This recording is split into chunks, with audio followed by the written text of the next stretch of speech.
think there's some kind of providence here where we have Jesus referring to Jonah and his trip over the sea and Columbus Day falling in the same place. And in these scriptures that we have today, and we think about the explorations of Christopher Columbus and others, we realize that God has sent his message out, and he means for that message to go out to all places. But it's in how we do that. The first reading comes from the beginning of the letter to the Romans, one of my favorite epistles of St. Paul.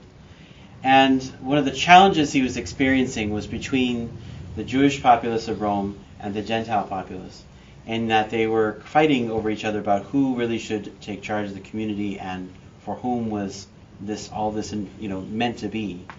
And right from the outset, we see that Paul has said this is meant for all people. God has called all peoples to salvation.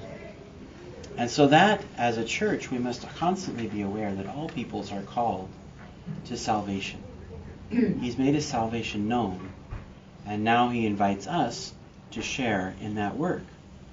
And in the Second Vatican Council, there were quite a few documents that came through about engaging with cultures and learning to dialogue with them, to allow the richness of a culture to be able to express itself through faith, and how the faith and the gospel can sow seeds within that place and bring up disciples.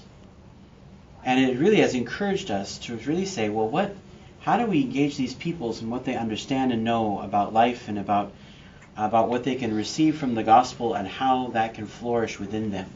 Instead of just saying, we come in, you take this, and this is how it is. But instead entering into that wonderful dialogue. And here's the more fun thing about all of this. Culture is not static. It's not a thing. You can't say, okay, here's your culture. It doesn't work that way. It's a living, breathing, changing, moving thing.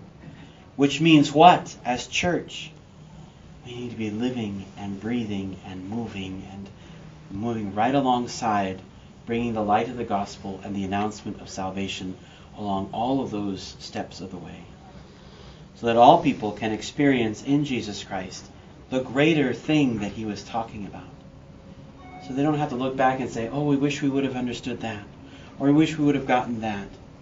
But instead, the church shows herself as that constant companion, announcing the good news of salvation and reflecting the love and presence of Jesus, and engaging people in that dialogue so that they might be open to experience Christ.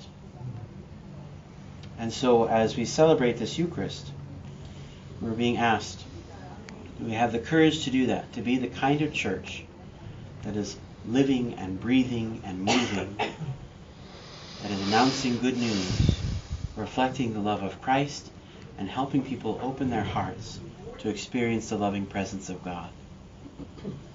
One of the quotes that was attributed to Christopher Columbus says, you can never cross the ocean if you don't have the courage to lose sight of the shore.